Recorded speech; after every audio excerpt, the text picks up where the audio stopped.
የከንቲባዋ ትነኝ ትላለች እጇ ረጅም ነው። ሳር ቤት አካባቢ በ700 ሚሊዮን ብር ቦታ እስከ መግዛት ደርሳለች ስለተባለችው ሴት በአንድ የማህበራዊ ሚዲያ ገጽ የተሰራው ዘገባ እውነታው ሲጋለጥ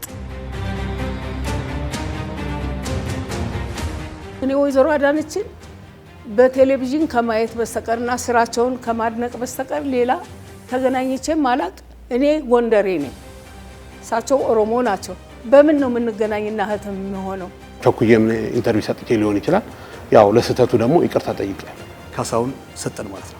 ወደ 20 ሚሊዮን 146 ሺህ ብር አካባቢ ነው። ኢንተርቪው ላይ የነበረው አንደኛው ስህተት ይሄ ነው። በትክክል የተከፈለኝ እኔ ከክፍለ ከተማው የተቀበልኩት።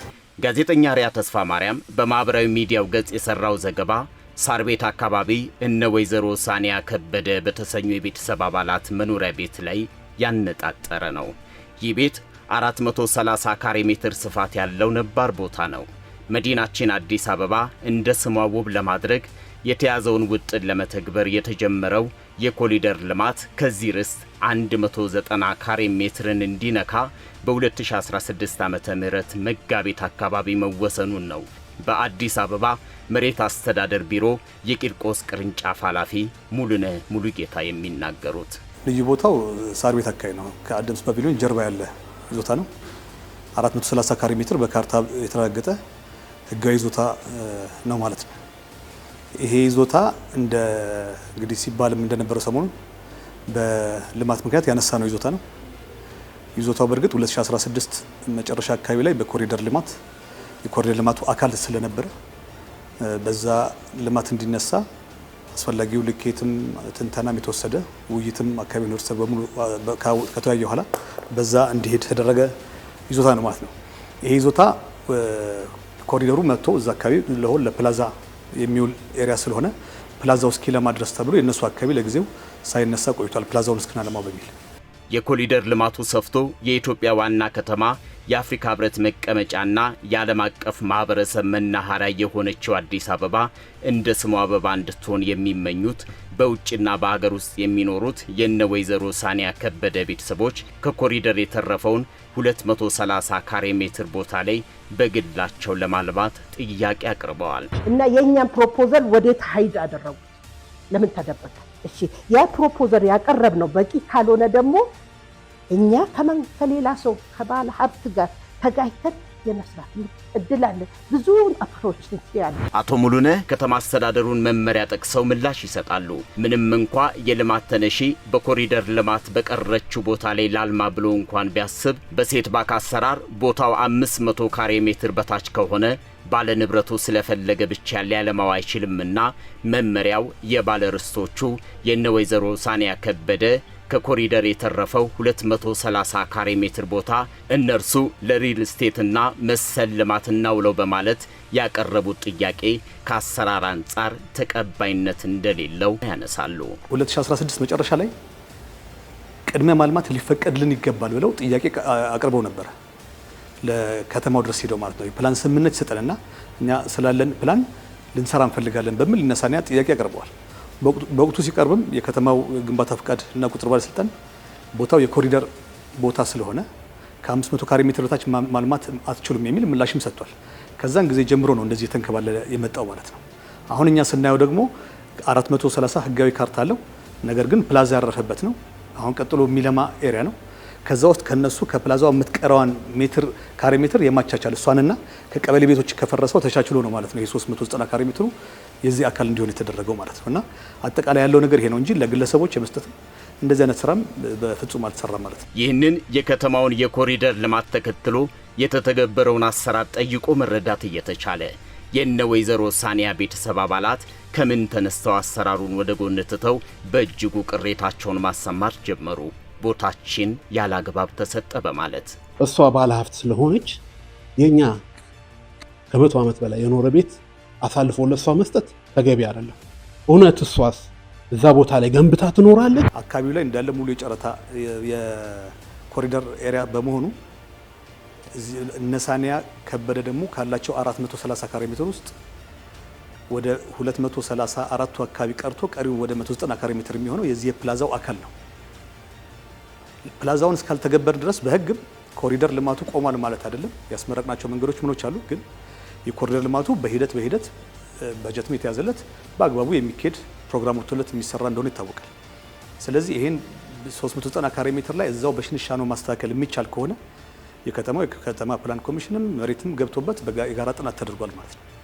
ሲደረግ ይሄን 390 ካሬ ሜትር እዚህ ከጀርባቸው አሁን ከነ ሳኒያ ጀርባ ያለ የፈረሱ የቀበሌ ቤቶችን 156 አካባቢ ካሬ ሜትር እና ከነ ሳኒያ ደግሞ 234 ካሬ ሜትር አንድ ላይ ተደርጎ ኦልሬዲ ራሱን ችሎ የማይለማ ስለሆነ 390 ካሬ ሜትሩ የጨረታው እዚህ ላይ እንዲካካስ ተደርጓል ማለት ነው።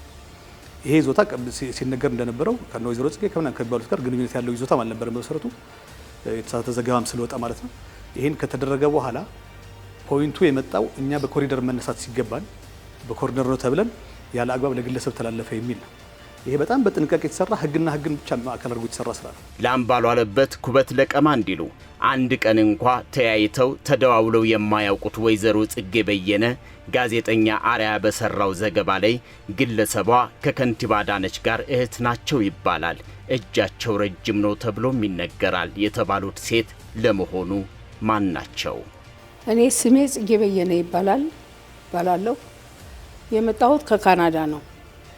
ልጆችን ይዤ ከ25 ዓመት በፊት ነበር የወጣው። ከዛ ልጆች ተምረው አድገው እዚህ ሀገራቸው ላይ እንዲያለሙ በተቻለ መጠን የእናትነት እንትኔን እያስረዳው ኢትዮጵያዊነታችን ሀገራችን ላይ ቢሆን እንደሚቻል ሁሉ ነገር እዛም ቢዝነስ ነበረኝ ሰራ ነበር ካናዳ ቶሮንቶ ውስጥ። ግን ምንም እንዳገር የሚሆን ነገር የለም። ሀገር ላይ ሲሆን አይቻለሁ። አፍሪካ ሀገርም ሄጄ ለማልማት አይቻቸዋለሁ። እነ ጋናን ሁሉንም ሀገር አይቼ ግን ኢትዮጵያን የሚመስል ነገር የለም። ስለዚህ አገሬ ላይ ቢሆን ይሻላል ብዬ ልጆችንም አሳምኜ ይዤ መጣሁ። ቱሉ ቦሎ ላይ ፋብሪካ ከፈትኩ፣ የሶፍት ፋብሪካ። አሁን ኃይለ ሉል እሱን ይሰራል። ይሄኛው ትንሹ ኢንቨስትመንት ላይ እዚህ አፓርትመንቶች ምኖች ለመስራት ቦታ በማመቻቸት ላይ ነው ያለው። ይሄ ነው እንትኔ፣ በቃ ስራ ነው ምሰራ። ወይዘሮ ጽጌ ማለት አሁን እየጠቀስ ነው ወይንም ከነ ወይዘሮ ሳኒያ ከበደ ከምንላቸው አጠገብ ወደ 3319 ካሬ ሜትር ሲቲ ፕላስ ትሬዲንግ የሚባል ድርጅት መሬት ያላቸው ግለሰብ ናቸው። ሲቲ ፕላስ ትሬዲንግ ደግሞ እዛው ሰሞኑን ሚዲያ ላይ በግል ሚዲያ ላይ ሲቀረጽ የነበረው የነ ሳኒያ ከበደ አይደለም። አሳሳች የሆነ መልእክት ስለተላለፈ እንጂ ሲቲ ፕላስ ብለን የምንለው በአስፋልት በኩል የሚታየው ይዞታ ነው ሲቀረጽ የነበረው አቢውስ ተደረገ እየተባለ ማለት ነው። ይሄ ከዚህ አጠገብ ደግሞ ይሄ 390 ካሬ ሜትሩ በጨረታ የተገዛውም ከዚሁ ሲቲ ፕላስ ከምንለው ወደ አስፋልት የጠጋ ይዞታ ነው። ይሄ በኮሪደር ልማት ሲወሰድ ልክ ወደ መቶ ወደ ሳኒያ ጋር ይሄንን ከፕላን ተቃርኖ ስላለበት ይሄ የማቻቻል ስራ ሲሰራ የመጣ ጉዳይ ነው። ይሄን ግን ዝምድና ስላላቸው የሲቲ ፕላስ እና ወይዘሮ ጽጌና ይሄን የወሰደው እና የተጫረተው ግለሰብ አቶ ነብዩ ዳውድ የሚባል ግለሰብ ነው። ለአቶ ነብዩ ዳውድ ማካካሻ ነው ከፕላን ተቃርኖ ውጭ ያለችውን የነ ወይዘሮ ሳኒያን የተወሰደ። እነዚህ ሶስቱም የተያያዙ መሬቶች ናቸው። 3300 የሲቲ ፕላስ፣ ወደ ፍሮንት ስንሄድ ደግሞ 390 ጨረታ ያወጣ ነው። በቀኝ በኩል ስንመጣ ደግሞ የነ ወይዘሮ ሳኒያ የነ ሳኒያ ከበደ ይዞታ አንድ ነው። ኮታ ገጠማቸው ሶስቱ።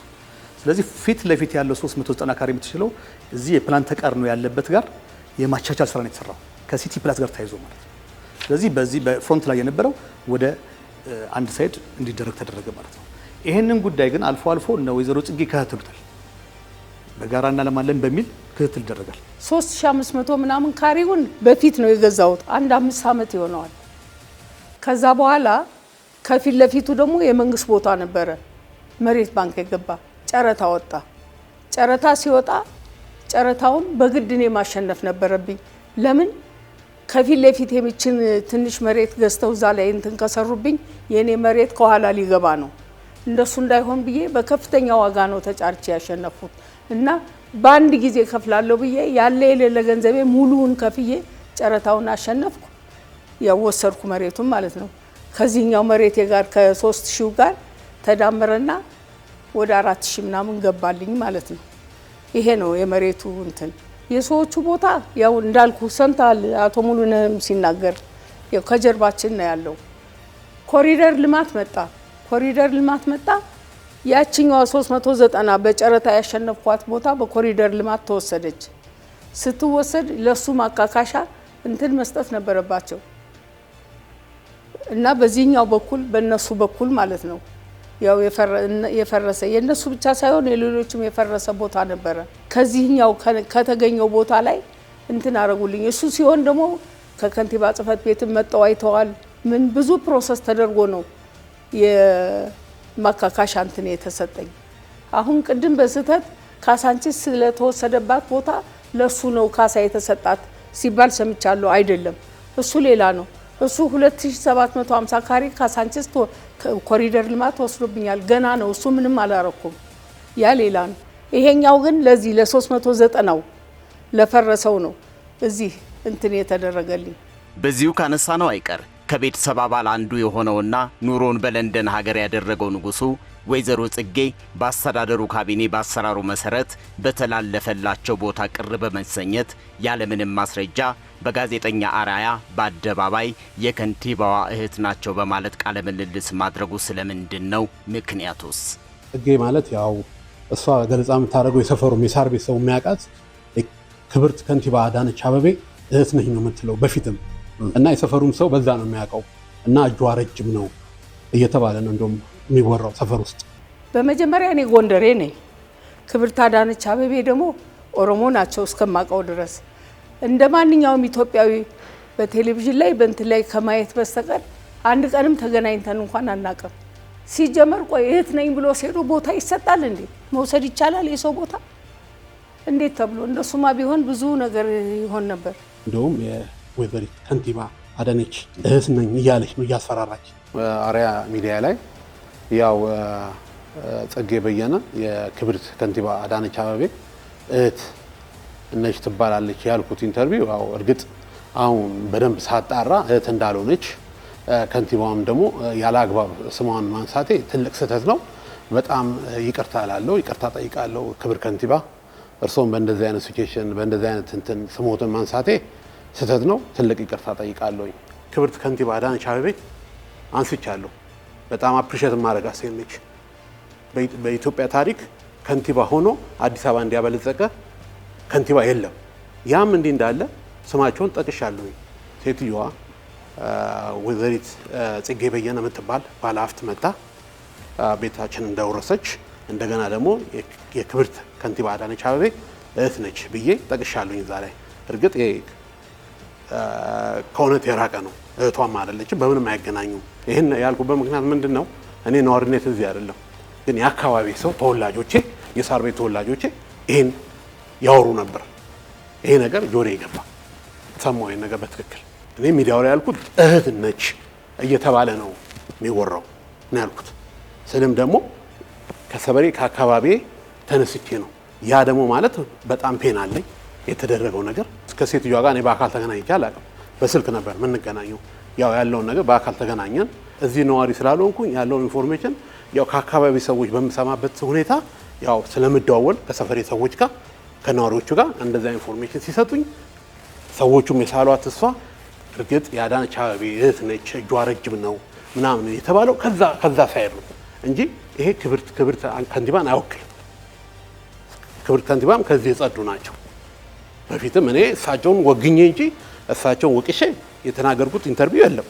ያው እንዲህ ይባላል በሚለው እንዲሁ ስም ማጥፋት። አሁን የቲክቶክ ዘመኑን ታየው እንዲህ ገንዘብ መነገጃ ነው እኮ በቃ። አሁን በስንት ነው? በ700 ሚሊዮን ብር ማጭበርበር ወይዘሮ ጽጌ ምናምን ሲባል በጣም ብዙ ሰው የሚያቀኝ ሰው ነኝ። እንዲህ ለመነገጃ ነው ያረጉኝ።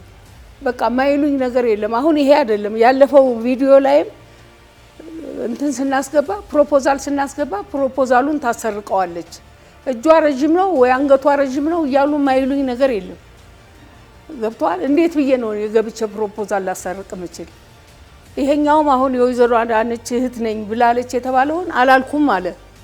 እኛ አላልንም። ደውላ ብላናለች አልነበር ያወጣው እንትኑ ላይ አላልኩም ነው ያለ። ግን ይሄው ከፊታችሁ ዝም ብለው ነው ነገርኩ። እኔ ወይዘሮ አዳነችን በቴሌቪዥን ከማየት በስተቀርና ስራቸውን ከማድነቅ በስተቀር ሌላ ተገናኝቼም አላቅ፣ አይቻቸውም አግኝቻቸውም አላቅም በፍጹም። ደሞም ነገርኩ እኔ ጎንደሬ ነኝ፣ እሳቸው ኦሮሞ ናቸው። በምን ነው የምንገናኝና እህት የምንሆነው?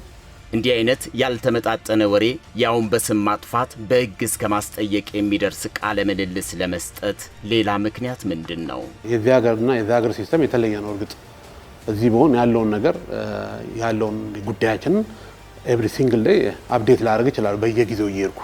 ግን ያው የኑሮ የህይወት ጉዳይ ሆኖ እዚህ አልኖርም። ያንን ደግሞ ዴይ ቱ ዴይ መከታተል አልችልም። ያው እህቶቼ ናቸው ያሉት። ከነሱ ጋር ደግሞ ኮሙኒኬት ዴይ ቱ ዴይ አላደርግም። ያም ሊሆን ይችላል። ውጭ ምናላችሁ አንድ ሀሳብ መስጠት የምችለው ያው ያለውን ነገር በኢንፎርሜሽን ደረጃ ቀርባችሁ ያለውን ነገር ተጨባጭ ነገር ራሳችሁ አይታችሁ ኢንፎርሜሽን ሰምታችሁ አንዳንድ ሀሳብና ሚዲያ ላይ መቅረቡ ውጤት አለው ብዬ እገምታለሁ።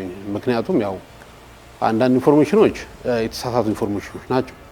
ስለዚህ ተገቢ እንዳልሆነ በእኔ ለራሴ ያው ይቅርታ በጠየቁት ኢንተርቪው ላይ ስህተት መሆኑ ስለተረዳው ለሁሉም ሰው ያለውን ነገር ሰምቶ ተረድቶ አውቆ ኢንተርቪው ላይ ቢቀርብ እላለሁ።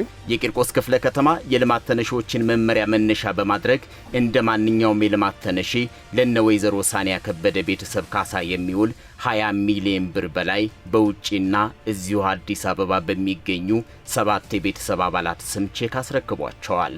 ቼኩንም የቤተሰቡ ተወካይ ትዕግስት ከበደ ከክፍለ ከተማው ተቀብላለች።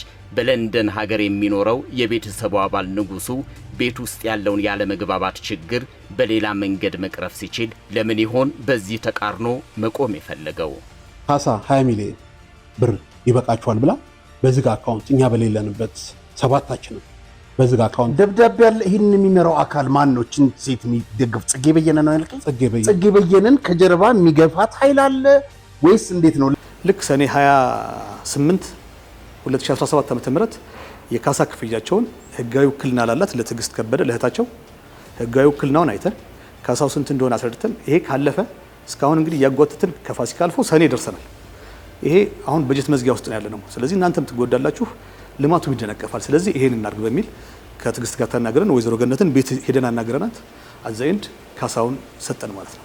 ወደ 20 ሚሊዮን 146 ሺህ ብር አካባቢ ነው። ለኔ ቼክ ተፈርሞ ተሰጠኝ ለኔ ነው እንትን ተብሎ በሰባታችንም አካውንት ገባ። በእርግጥ ውክልናዬ ላይ ቼክ ተመንዘር የሚል አግባብ ስላልነበረው ገንዘብ መቀበል እችላለሁ፣ ቼኩን ግን መመንዘር አልችልም ነበር። ይሄ ሳይሆን እንዴት ነው ብዬ እንትን ሲል ባንክ ላይ እንዳደራ ተቀመጠለ ለሰባታችን እስከንሟላ ድረስ ማለት ነው። ሰባቱን መጡ ተሟላን። በቃ ቂርቆስ ክፍለ ከተማ እኔ ተቀበልኩት። ኢንተርቪው ላይ የነበረው አንደኛው ስህተት ይሄ ነው። በትክክል የተከፈለኝ እኔ ከክፍለ ከተማው የተቀበልኩት። ሼኩን በተመለከተ ያው አልኩኝ ተናገርኩኝ እኮ ውክልና የሰጠናት እህታችን ነች። ያው እኔ መሰለኝ ያው እዚህም ስለማንኖር ያው ብዙም ኮሙኒኬት ስለማላረግ እኔ ደግሞ ስትሬት አዌ ያው እሷ እንደከፈለችኝ አድርጌ ነው። ግን እሷ ከሷ አካውንት እንዳልወጣ ያው መንግስት እንደከፈለኝ ያው ተረድቻለሁ። በዚህ ብቻ አያበቃም። አስተዳደሩ ለልማት ተነሺዎች ከሰጠው ካሳ በተጨማሪ የምትክ ቦታ አሰራርን በጠበቀ መልኩ በለሚ ኩራ ክፍለ ከተማ አያት 49 አካባቢ የአይን ማረፊያ የሆነ የተንጣለለ 400 ካሬ ሜትር ቦታ እንደተሰጣቸው የክፍለ ከተማው መረጃ ያሳያል። በአዲስ አበባና በውጭ ሀገር የሚኖሩ የሚመለከታቸው 7 የቤተሰብ አባላት ይህንን አንቀበልም፣ ሌላ ይቀየርልን ሲሉ አሁንም ክፍለ ከተማው አሰራሩን በመከተል እዚያው ቂርቆስ ክፍለ ከተማ 250 ካሬ ሜትር ቦታ እንዳዘጋጀላቸው ለማወቅ ተችሏል።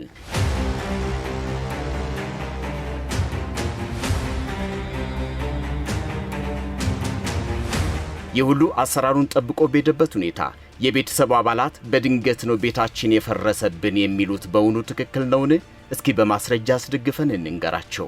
ምትክ ቦታ ቶሎ እንዲያልቅላቸው ከዚህ ተነስተን ወዴት ነው የምንሄደው ሲሉ እሱ ምንም ችግር የለም በሚል መጋቢት 18 ነው ይላክላቸው 2017 የሚገባቸው አጠቃላይ 430 አለ። ከዛ በእዝላችን መሰረት የሚገባቸውን ጠቅሰን አድርገን ሙሉ በሙሉ አስረክበን ወደ ቢሮ ላክናቸው ማለት ነው። ይሄን ምትክ ቦታ ፕሮሰስ እንዲደረግ ወዲያውኑ የልማት ተነሽ መሆኑን እውነቱን ለመናገር የልማት ተነሾች እንደዚህ የጤና መታወክ ሌሎች ችግሮች ያለባቸው ቅድሚያ የሚሰጥበት አሰራር ስላለን ቢሮም ኢሚዲየትሊ ይሄንን የማድረግ ስራ ሰርቶ ቦታዎች መድቦ ሊያሳይቸው ይችላል። ይሄ ሁሉ ሲደረግ እንዳልኩት ትዕግስትና ወይዘሮ ገነት ናቸው የሚኖሩት። አብዛኛውን ስራ የምትከታተለው ትዕግስት ናት። ቢሮ የሚሄደች የሚቸግራትን እኛም ጋር እየመጣች ትነግረናለች፣ እንደዋወላለን። እንደዘን አድርገን ምትክ ቦታውን ቦታ የማሳየት ስራ ተጀመረ በእኛ ቢሮ ቅድሚያ ተሰጥቶ። ይሄ በሚደረግበት ሰዓት ያው ከመሀል ከሳር ቤት ተነስተን እዛ ለምን እንሄዳለን በሚል ቅሬታ አንዳንድ ግፊትም እንዳለ የምንረዳው ነገር ሆኖ ብቻ ሊወስዱ አልቻሉ። ተዘጋጀ። እነሱም ሚዲያ ላይ ሲገልጹ እንደነበሩት ምትክ ቦታው አዘጋጀን። ይሄ ውሰዱ በህግ መንገድ አልናቸው። ተዘጋጀ። በቢሮም ጸደቀ።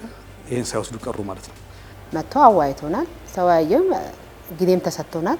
ያው ጊዜው ወስደንበታል። እሱንም ብዙ እንዳስወቀስ ነው አቃሎ። እኛም የአርያ ተስፋ ማርያምን ዘገባ መነሻ በማድረግ በስፍራው ተገኝተን ባደረግነው ማጣራት ካገኘናቸው ሀቆች አንጻር ሌላው መነሳት ያለበት ዘጋቢው ከቅሬታ አቅራቢው ጋር ሆኖ ይዞታችን ይሄ ነው ብለው የሚጠቋቆሙበት ቤት የቅሬታ አቅራቢው ሳይሆን ወይዘሮ ጽጌ በየነ ከዓመታት በፊት የያዙት ከ3000 የሚልቅ ካሬ ሜትር ይዞታ ነው።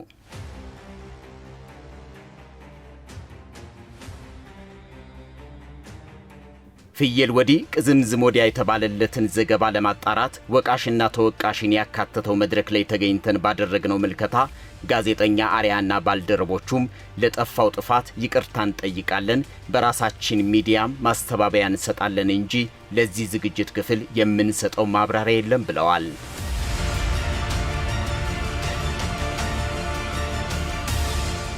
ግን ለምን የጋዜጠኝነት ዘውጉ ጋዜጠኛ የበደለውን የተበደለውንም ሲቆጭ ሲያነባ አብሮ መቆጨትና ማንባት ሚዛናዊነቱን ስለሚጎዳው ከእውነት ጎን በመቆም የሚመለከታቸው የመንግስትና የግል አካላትን ማነጋገር ለምን አልተቻለም? የመጀመሪያው ዘገባ ላይ የቀረቡ ሁለት ወንድሞች እና አንድ እህት ሶስቱም ከውጭ የመጡ ነበሩ። በወቅቱ ዘገባውን ስናየው ከኔ ጋር ሁለት ጊዜ ውይይት ያደረጉ ናቸው። በዛ ላይ ሁለት ጊዜ ውይይት ሲያደርጉ እነ ትዕግስትም እነ ወይዘሮ ገነቱን ባሉበት ነው ያወያዩዋቸው። ተወያይተን የነበረን መግባባትና እዛ ሚዲያ ላይ የቀረበው ነገር ትንሽ አስደንጋጭ ስለነበረ ሚዛኑን በጣም የሳተ ስለነበረ እኛንን ይሄን ልናርም የሚገባው ኤቲክሱን የማይጠብቅ አይደለም የጋዜጠኝነት በሚል ኮሚኒኬት ለማድረግ ሞክረናል። እኛ ዩቲዩብ ላይ በተለቀቁ ስልኮችም ኢቭን ለማግኘትም ጭምር ማለት ነው ለማግኘት ሞክረን ቶታሊ ስልኮችም አይሰሩ፣ ሁለተኛውም ላይ የተለቀቁት ስልኮች አይሰሩ። በመሰረቱ እንዴት ምን ማለት ነው? ከዛ እውነቱን ለመናገር ምንድነው የበደልናችሁ ብለን ደውለናል። እኛ እዛ ላይ የተደረገው ነገር እኛ የልማት ተነሾቻችን በዳይ ሆነን መቅረቡ መንግስት እንደዛ እኔ ዞሮ ዞሮ መንግስት ነው የተቀመጥኩት በጣም አንፌር ነው ብለን ኮሚኒኬት አድርገናል። የት ጋር ነው ሚስ ያደረግነው በሚል ማለት ምክንያቱም በሁሉ የቀረቡት በሙሉ በጣም ትክክል ያልሆኑ ስለነበሩ ማለት ነው። ስለዚህ ዘገባውን እንዲያስተካክሉ ለማድረግ አፕሮች ለማድረግ ጥረን ባይሳካልንም እነሱ ደግሞ እንዳልከው ይቅርታውን ቢጠይቁ በወቅቱ ግን ያበላሹት ነገር ደግሞ ቀላል ነገር አይደለም። ይሄ ለህዝቡ የሚያስተላልፈው በጣም ብዙ መልእክት አለ። ሲሰጡ የነበሩ ኮሜንቶችንም ካያችሁ በዛ ደረጃ ይሄ ባላንስ ያደረገ አይደለም። ለምን ክፍለ ከተማው አይጠየቅም? ክፍለ ከተማው ተአማኒነት ከሌለው ቢሮም ሌላውንም በዛ መልኩ አድሬስ ማድረግ ይቻል ነበርና ይሄ አለመደረጉ ትክክል አይደለም። ከዛ በኋላ ግን ኮሚኒኬት አድርገናል። ከዛ በኋላ ሲመጡም በትክክል አስተናግደን የላክናቸው የሚጠይቁትን ጥያቄዎችም ከዛ በኋላ የመጡትን ቦታ ጥያቄው ምንም ሲመጣ መስተንግዶችን እኛ እንደዛው ነው። እኛ የልማት ተነሺ እንደ ልማት ተነሺ ፕሮፐርሊ ትናገራለን። እዛ በመሄዳቸው የመጣ ያደረግነው ነገርም የለም። ሚዲያውን የሰራውን አካል ግን ማስተካከል በወቅቱ ነበረበት። ባላንስ ለማድረግ እኛ ሞክረናል፣ ጥረን አልቻልንም። ያው ይቅርታ መጠየቁ አንድ ነገር ሆኖ ሳይበላሽ ይሄ መደረግ ነበረበት የሚል እምነት አለኝ። እንደገና ሁለተኛ ሲደገም ደግሞ የበለጠ በጣም ሾኪንግ ነው። የባሱ አሁን ይቅርታ ሲጠየቁ እንደሰማው ብዙ ሰው እውነት ነው ብሎ ከተቀበለ በኋላ እና በጣም ትክክል ያልሆነ ዘገባ የምታለፉ ሮንግ ነው የሚል እምነት አለኝ። ከመጀመሪያው ዘገባ በኋላ ይሄን ዘገባ የሰሩትን አካላት ማግኘት ሲያቅተን አንድ የነገርናቸው ነገር ከውጭ የመጡና እዚህ ከኛ ጋር ኮሚኒኬት የሚያደርጉት ሁለቱ ወይዘሮ ገነትና ትዕግስት ተነጋገሩ የሚል ሀሳብ ነው የሰጧቸው። ምክንያቱም ምንም የማያውቁ ከኛ ጋር ኮሚኒኬሽን ቶታሊ የሌላቸው እንደመጡ ሁለት ጊዜ አንዱ በቤታቸው ተገኝቼ ነው ያወያየሁት። አመራሮችን ይዤ ወረዳ አመራሮችን፣ ዋና ስራ አስፈጻሚ ምክትሉን፣ የኛን ዳይሬክተር ይዤ ቤተሰቡ መጣ ሲባል ቤታቸው ይዤ ነው ያወያየኋቸው። ቀን ስጠን ሲሉ ሁለተኛ የሰጧቸው በዛ አጋጣሚ ነው። በወቅቱ የነበረን መግባባትን በጣም ትልቅ ነበር ከነ ንጉሱን ባሉበት ጭምር ማለት ነው። ክፍያው ይስተካከልን የሚል አንድ ጥያቄ ነበረ። እሱ ላይ የሰራናቸው ያደረግንላቸው ስራዎች አሉ ህግን ጠብቀን ማለት ነው። ከዛ በኋላ ወደዚህ ስራ መመጣቱ እኛ ትክክል አይደለም። ይሄንን ለማድረግ ውይይት ስናደርግ ሂደን አወያይተን ነው የወይዘሮ ገነትን ችግር በደንብ ተረድተን ነው እኛ እየገባን ስናወያይም ስናናገር እያንዳንዷን ነገር ስናስረዳ የነበረው ህግን ተከትለን ማለት ነው። ስለዚህ ፕሊዝ ኮሚኒኬት አድርጉ። አንለስ ግን ኢንቴንሽኑ ሌላ ነገር ነው። ይሄን ኢንተርፕሬት እናድርገው ብለን ካልን ወደ ብዙ ነገር የሚተረጎም ነው። ፊድባኮቹንም ማየት ይቻላል። ይሄ ኮሜንት ለማግኘት ላይክ ለማግኘት ምናምን ከሆነ ደግሞ አገርን እያጠፋን አይደለም። በህግና በህግ የሚሰራበት ከተማ ውስጥ ነው ያለነው፣ አገር ውስጥ ነው ያለነው። የመሬት ልማት አስተዳደር ቢሮ ስራውን አዘምኖ አይደለም እንደዚህ በጣም የተጋነነ የሚመስል ነገር ኤኒ ኮሽታ አሁን ዲቴክት የምንደረግበት ሜካኒዝም የዘረጋ ተቋም ነው። ከአስከፈ የዘረዘርናቸው በማህበራዊ ሚዲያ የተሰራጨውን የተዛባ ዘገባ እውነታውንና አሰራሩን እማኝ አድርገን እያስመለከትን መረጃ ከፈለገ አያጣም ተብሎ የሚታመንበት ጋዜጠኛ አርያ ተስፋ ማርያም ቀን ከሌሊት ተደክሞ አዲስ አበባን እንደ ስሟ አበባ ለማድረግ የኢትዮጵያን ገጽታ ለመቀየር የተሰራውን የኮሪደር ስራ መመሪያ ባለማመን ሂደቱን ሙስና ነው በማለት ሰርቶታል። ይሄ ሙስና ምን ይመስላል? ጋዜጠኛ አርያ ይህንን እውነት የጋዜጠኝነትና ሙያውን ተጠቅሞ ይፋ ከማድረግ ይልቅ ዘገባውን ወደ አንድ ወገን እንዲያደላ ያደረገው ምክንያቱ ምን ይሆን?